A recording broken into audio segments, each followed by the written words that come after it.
భారతదేశ స్వాతంత్ర సమరయోధుడు మాజీ ఉప ప్రధాని దివంగత బాబు జగజీవన్ రామ్ 116వ జయంతి వేడుకలను కాకినాడ లేడీస్ క్లబ్ లో ఘనంగా నిర్వహించారు.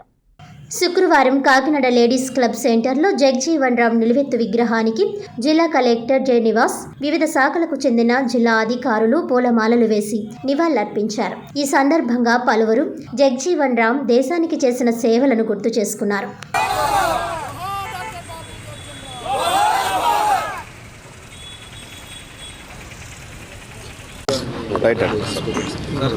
అందరికి నమస్కారం అండి. ఈరోజు బాబు జగజీవన్ రామ్ గారి ఒక 116వ జయంతి మన ఇక్కడ ఘనంగా నిర్వహించడం జరిగింది. ఎంతో మందికి స్ఫూర్తిని ఇచ్చినటువంటి గొప్ప వ్యక్తి.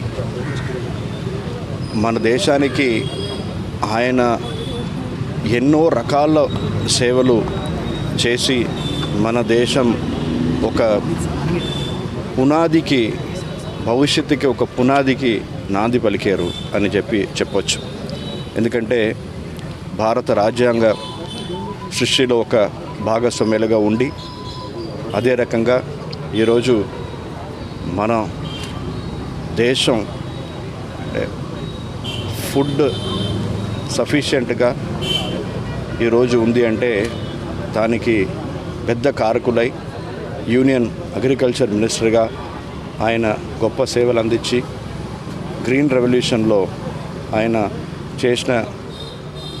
వేసిన పునాది ఈరోజు మన భారతదేశం ఫుడ్ సఫిషియెంట్ ఒక కంట్రీగా ఈరోజు ఫుడ్ ఎక్స్పోర్ట్ చేసినటువంటి ఒక స్థాయికి మనం ఎదిగామంటే ఆయన పెట్టినటువంటి పునాది, ఆయన చేసినటువంటి కృషి అని చెప్పి మనందరూ కూడా ఈరోజు గుర్తుపెట్టుకోవాలి.